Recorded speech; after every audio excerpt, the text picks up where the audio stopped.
오늘의 말씀 에스라 5장 1절부터 17절 말씀.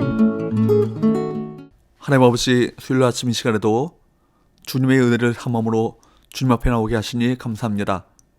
이 시간에도 우리 모두에게 말씀을 통해 하나님의 음성을 들려주옵소서. 예수님의 이름으로 기도합니다. 아멘.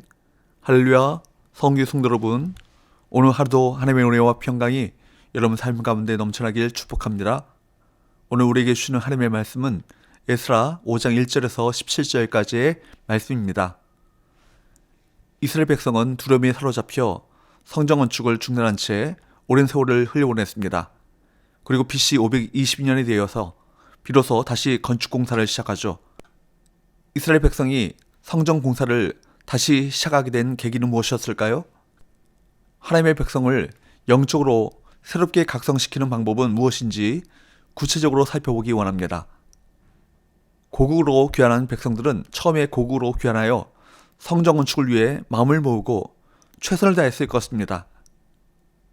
그러나 여러 가지 방해와 문제들로 인해 그들의 최대 목표인 성전 재건이 멈춰진 상태가 되었습니다. 시간이 흘러 그들은 그 상황에 안주하게 되었죠. 여러분, 방해가 있다고, 걸림돌이 있다고 마냥 멈춰서는 안 될 것입니다. 하나님께서는 우리에게 자주 인내를 요구하십니다. 동시에 게으르지 말아야 할 것입니다. 하던 일을 멈춰서는 안 될 것입니다. 참고 기다린다는 것은 가만히 있는 것을 의미하지 않죠. 힘들고 어려운 상황을 견뎌내면서 해야 할 일을 계속해서 하는 것이 진정한 인내인 것입니다. 하나님이 기뻐하시는 일이라면 방해가 있다 할지라도 굳건하게 그 일을 해야 하는 것이죠.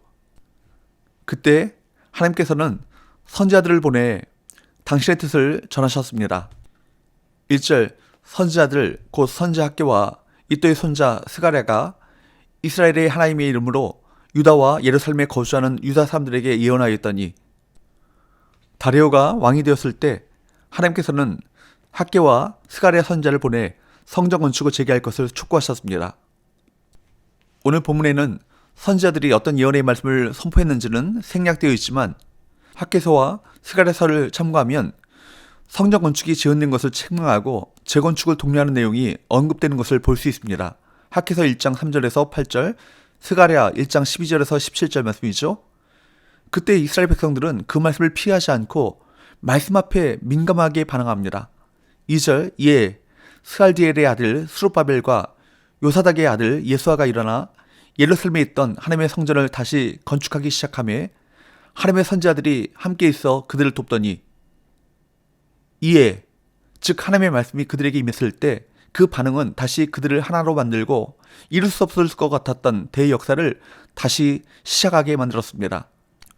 그동안 귀국한 다음에 18년이 지나기까지, 또한 재건축이 시작되고 16년이 흐를 때까지 성전 재건을 완수할 수 없었던 그들입니다. 얼마나 그동안 패배의식 속에 주저앉고 있었겠습니까? 그렇게 무기력하게 성전 건축을 중단하고 있었던 백성들은 하나님의 말씀을 듣고 힘을 내어 성전 건축의 사명을 감당하기 시작했습니다.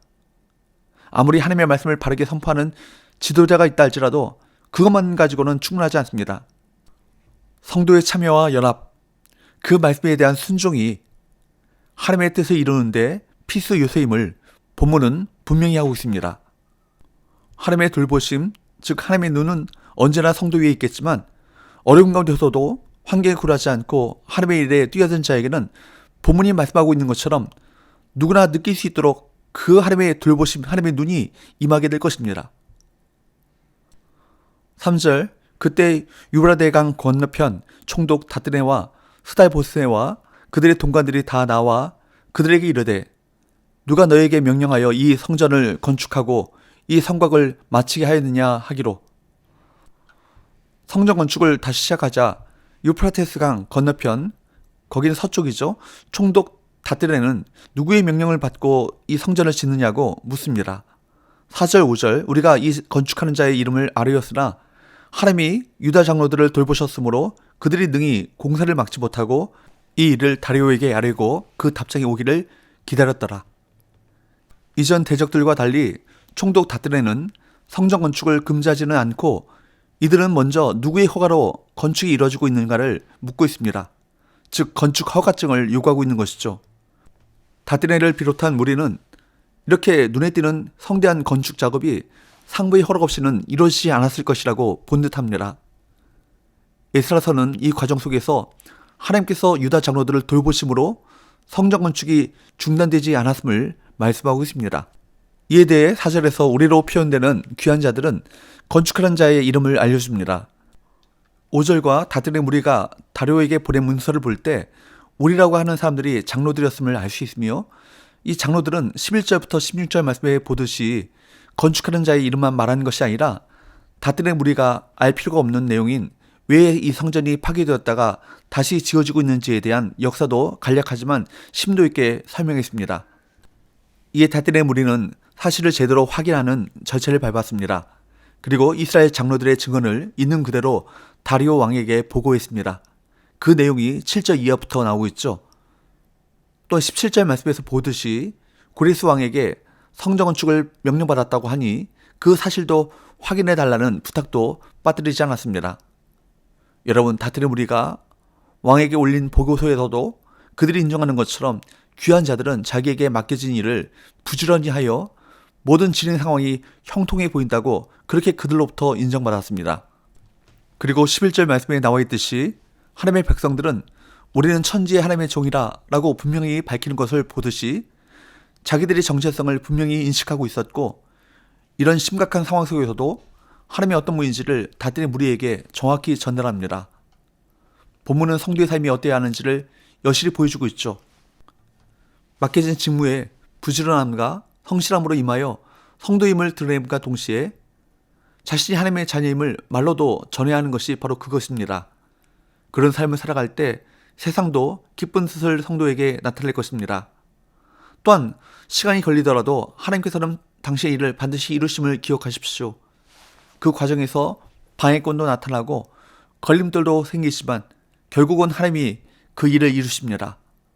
방해하는 사람들도 있지만 예기치 않은 도움의 손길이 나타나기도 합니다. 방해 요소도 있지만 이를 돕는 환경이 생겨나기도 합니다. 그렇기에 방해가 있다고 해서 멈춰서는 안 될 것입니다. 그 일을 친히 이루실 하나님을 바라보면서 믿음으로 돌파해 나가야 합니다.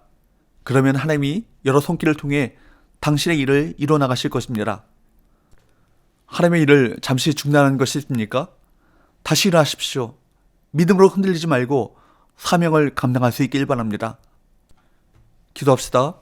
하나님 아버지, 하나님의 역사를 감당할 때 때로는 방해도 있고 어려움도 있지만 하나님의 말씀에 순종하여 사명의 길로 하나 되어 나가게 하시고 하나님의 돌보시는 손길을 의지하여 난관들을 극복하게 하여 주옵소서.